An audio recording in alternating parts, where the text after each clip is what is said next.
Welcome to The Thing About Austen, a podcast about Jane Austen's world. I'm Zan.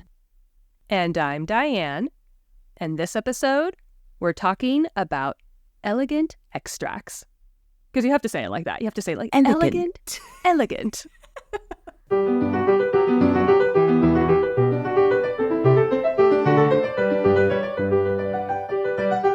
We are early on in Emma for this episode.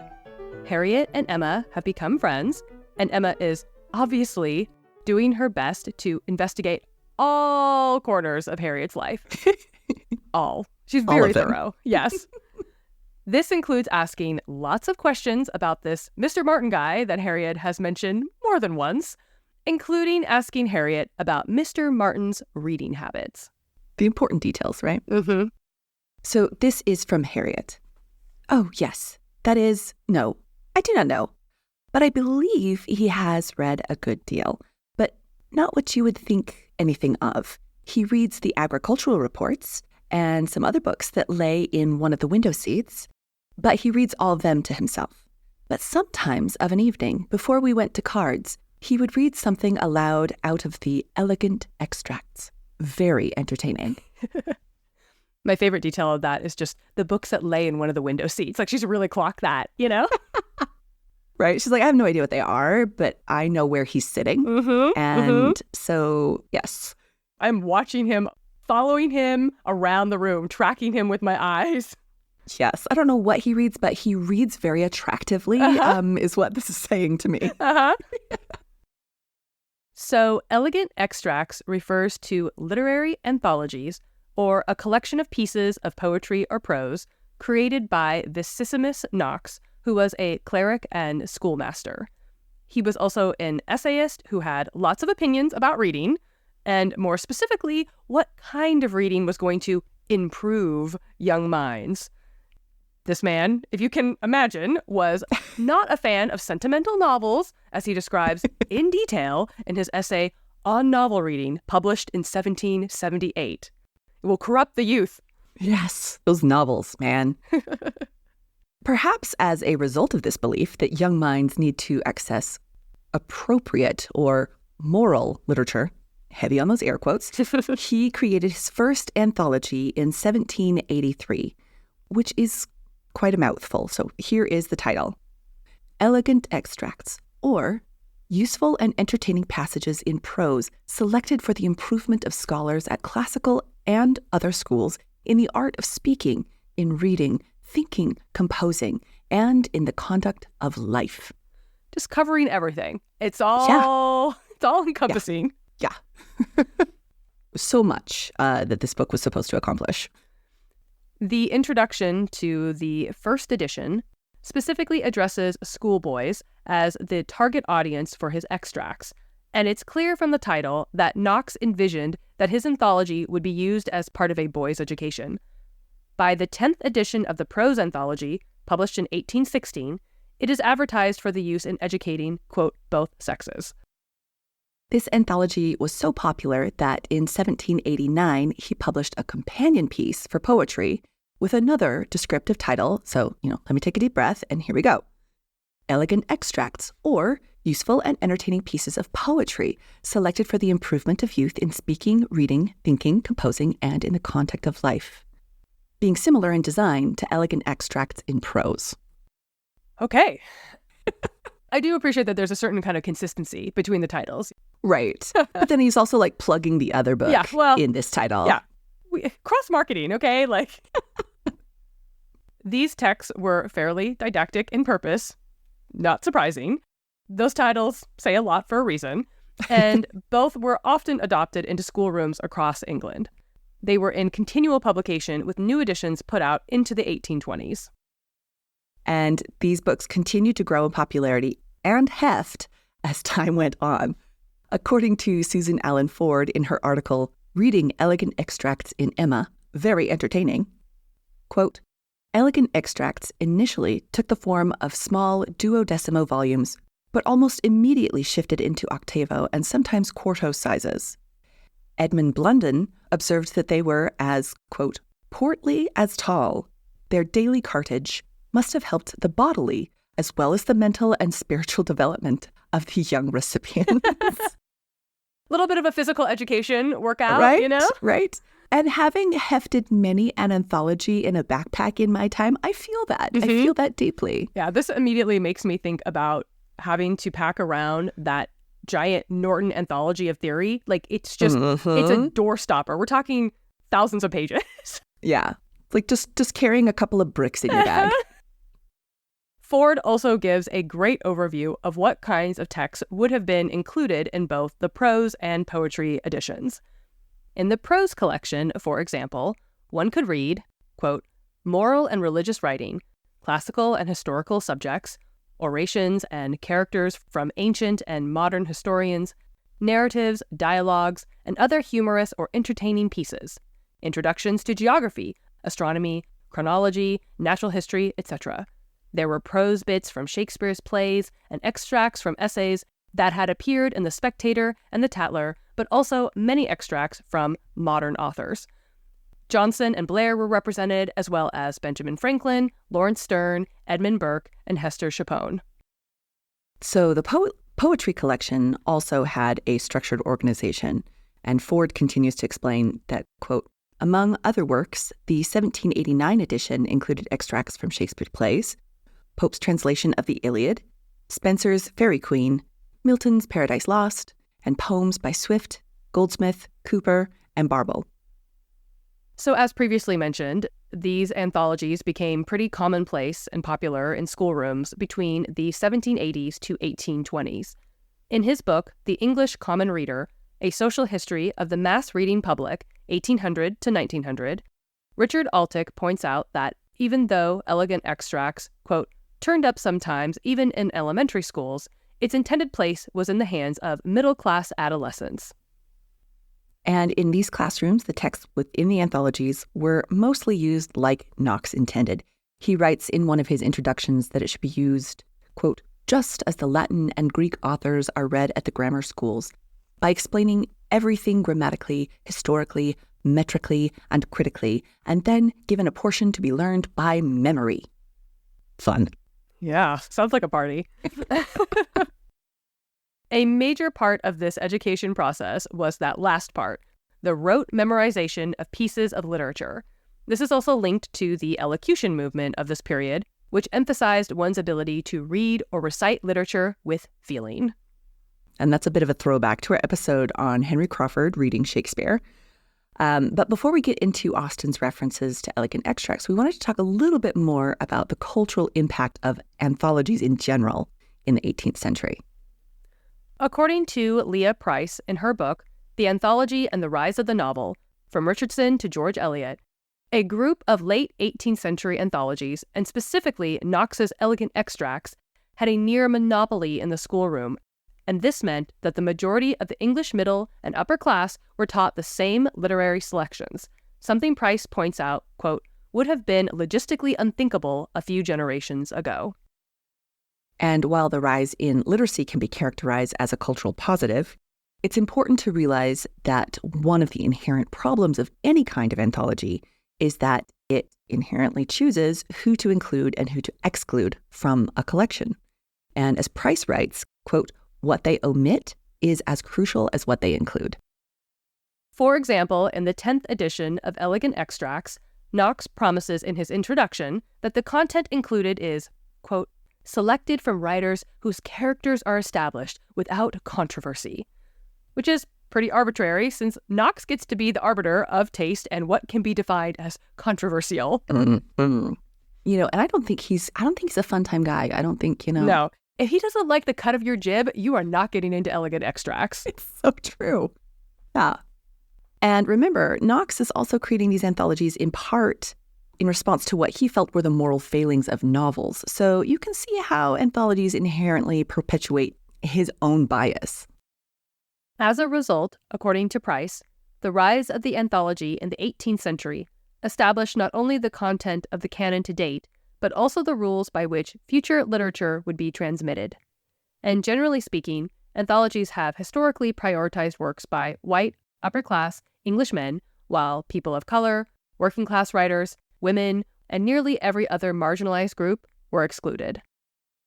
And it was fairly obvious from the outset, like this exclusion it's very noticeable in his works. So it's useful to contextualize Knox's elegant extracts against contemporaries who took issue with the usefulness of anthologies as a genre. For example, in her work, Strictures on the Modern System of Female Education, with a view of the principles and conduct prevalent among young women of rank and fortune, written in 1799 by Hannah More, this is what she wrote. The swarms of abridgments, beauties, and compendiums, which form too considerable a part of a young lady's library, may be considered in many instances as an infallible recipe for making a superficial mind. A few fine passages from the poets, passages perhaps which derive their chief beauty from their position and connection, are huddled together by some extract maker whose brief and disconnected patches of broken and discordant materials, while they inflame young readers with the vanity of reciting, neither fill the mind nor form the taste. So she pretty directly takes issue with another problem with anthologies, which is how they strip literature of context and depth, making disconnected collections. And Moore sees a kind of parallel between anthologies as an educational tool for women and the type of women's minds that can develop as a result. And this is kind of in the same vein as Mary Wollstonecraft's A Vindication of the Rights of Woman, which argues that if you teach women to be shallow, how can you be surprised at their results? Ergo, women deserve better education and opportunities. And Austen even takes a sideswipe at anthologies in her defense of the novel in Northanger Abbey when her narrator writes, "And while the abilities of the 900th abridger of the history of England, or of the man who collects and publishes in a volume some dozen lines of Milton, Pope, and Prior, with a paper from the Spectator and a chapter from Sterne, are eulogized by 1,000 pens, there seems almost a general wish of decrying the capacity and undervaluing the labor of the novelist, and of slighting the performances which have only genius, wit, and taste to recommend them." Yep, she nailed it. Yeah. You know, this is why we have always got to be kind of cautious when we look at any kind of anthology. And all of that brings us back to Emma and Harriet's reference to elegant extracts. Ford points out in her book What Jane Austen's Characters Read and Why, that throughout the novel, Austen's characters are quoting texts that appear in elegant extracts. She writes, Mr. Perry, rallying Mr. Elton on his very enviable commission to London, alludes to John Gay's The Hare and Many Friends, while Mrs. Elton, winking at Jane Fairfax's supposedly secret engagement, quotes it, "For when a lady's in the case, you know all other things give place." Gay's fables are included under sacred and moral poetry. In the same section is Gray's Elegy in a Country Churchyard. Mrs. Elton, referring to Jane, misquotes those charming lines of the poet, "Full many a flower is born to blush unseen, and waste its fragrance on the desert air." Emma's "The course of true love never did run smooth" is under dramatic poetry. These quotations represent the community's cultural literacy. Knox has sort of sprinkled his way throughout Highbury. Yeah, but Harriet's mention is specifically about Robert Martin's reading habits.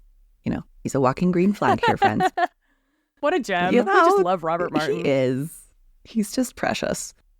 And while Emma is in a rush to downplay his suitability for her friend, Ford points out that elegant extracts really hints at Martin's ongoing, quote, commitment to education and his dedication to self-culture.